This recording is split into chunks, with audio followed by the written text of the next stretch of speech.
Welcome to plant aid recipes viewers and friends. இன்றைக்கி நம்ம பார்க்க போகிறது வந்து சொரக்காய் முருங்காய் கூட்டு தான் பார்க்க போகிறோம். அதுக்கு வந்து அரை ஸ்பூன் கடுகு, ஒரு ஸ்பூன் சீரகம், ஒரு ஸ்பூன் வந்து உளுத்தம்பருப்பு, ஒரு ஸ்பூன் வந்து கடலைப்பருப்பு போட்டுட்டு 1.5 ஸ்பூன் எண்ணெய் ஊற்றி கடுகு பொரிய வச்சாச்சு. அதே மாதிரி 3 பெரிய சைஸ் தக்காளி எடுத்து 75% வரைக்கும் நம்ம வதக்கினோம்னா போதும்.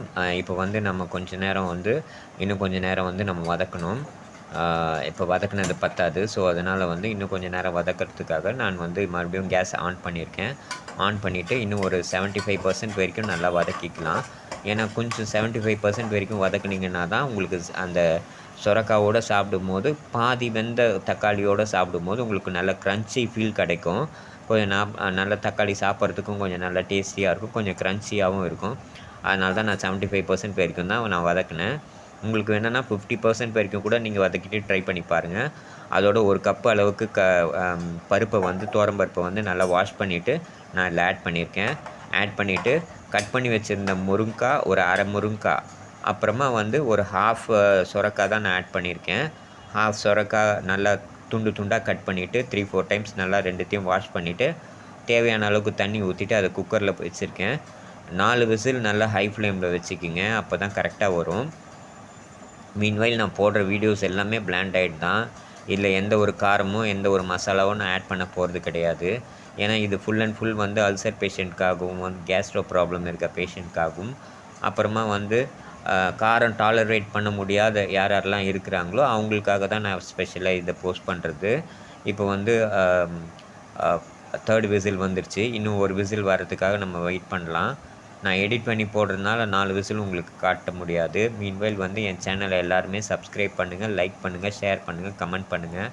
நான் ஒவ்வொரு வீடியோ போடுறதுக்கும் அவ்வளோ ஸ்ட்ரெயின் எடுத்து எஃபர்ட் எடுத்து டெய்லி டிஃப்ரெண்ட்டாக எப்படி பண்ணி போடணுன்ட்டு நான் கொஞ்சம் எஃபர்ட் எடுத்து பண்ணுறேன். ஸோ அதனால் எல்லாருமே கொஞ்சம் நல்லா வியூஸ் பார்த்திங்கன்னா நல்லாயிருக்கும்னு நினைக்கிறேன். அதே மாதிரி நீங்களும் கமெண்ட் பண்ணிங்கனாலும் எனக்கு ரொம்ப நல்லாயிருக்கும்.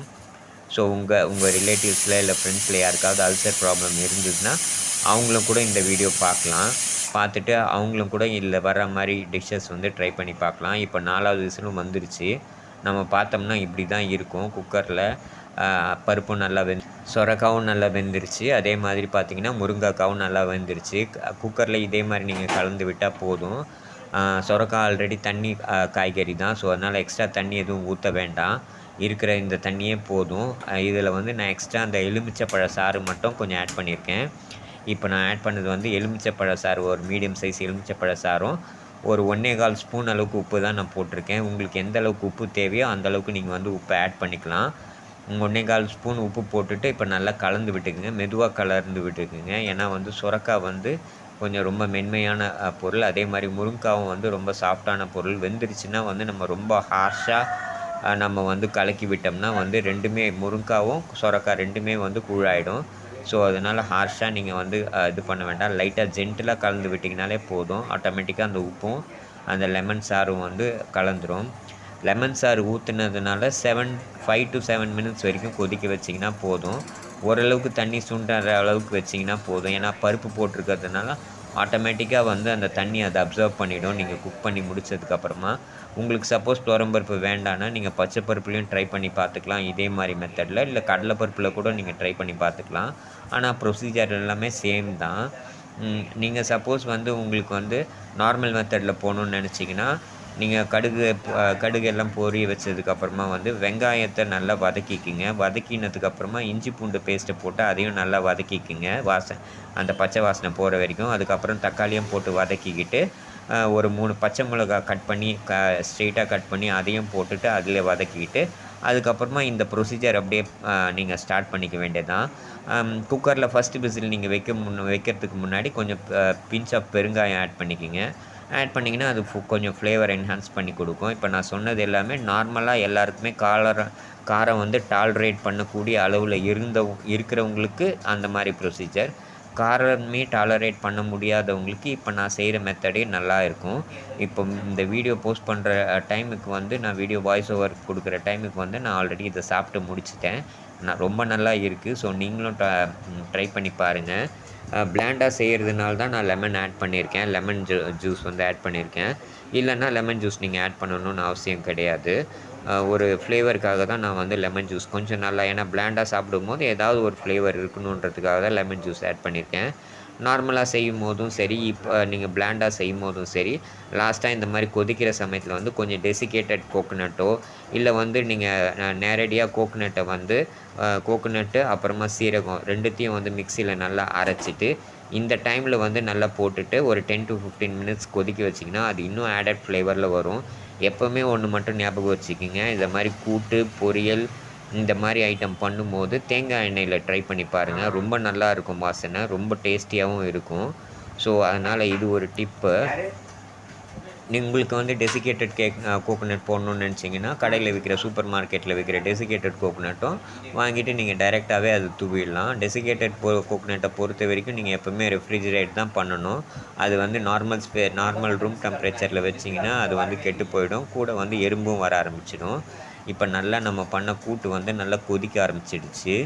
இன்னும் கொஞ்சம் நேரம் கொதிச்சுதுன்னா தண்ணி சுண்டிடும். தண்ணி சுண்டினதுக்கப்புறம் ஒரு கொஞ்சமாக நார்மலாக தண்ணி சுண்டுற அளவுக்கு பார்த்துக்குங்க. ஏன்னா ரொம்ப தண்ணி சுண்ட வச்சுட்டு நீங்கள் இப்போவே வந்து நல்லா ட்ரையாக திக்காக பண்ணிட்டீங்கன்னா அப்புறமா வந்து சாப்பிடும்போது அது இன்னும் ஹார்டராக ஆகிடும்.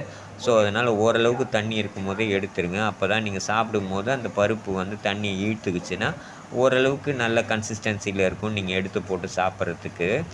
மீன்வைல் இந்த டிஷ்ஷஸ் எல்லாமே உங்களுக்கு பிடிக்கும்னு நினைக்கிறேன். இது எல்லாமே வந்து நீங்களும் வீட்டில் ட்ரை பண்ணி பாருங்கள். ட்ரை பண்ணி பார்த்துட்டு எனக்கு கமெண்ட் செக்ஷனில் கமெண்ட் பண்ணுங்கள்.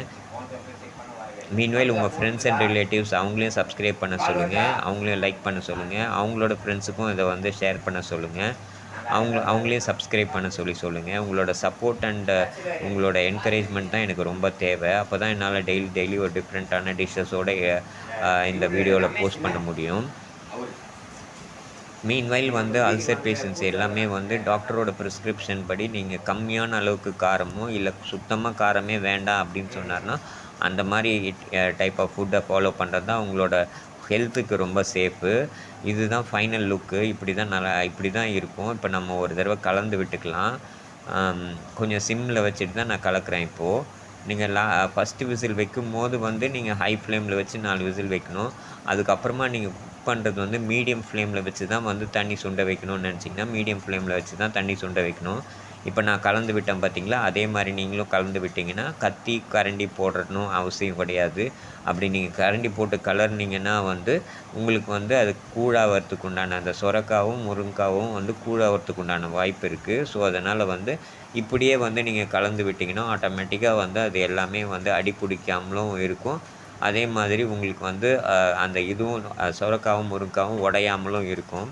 இதை நீங்கள் கண்டிப்பாக ட்ரை பண்ணி பாருங்கள். ட்ரை பண்ணிவிட்டு எனக்கு கமெண்ட் செக்ஷனில் சொல்லுங்கள். தேங்க்யூ.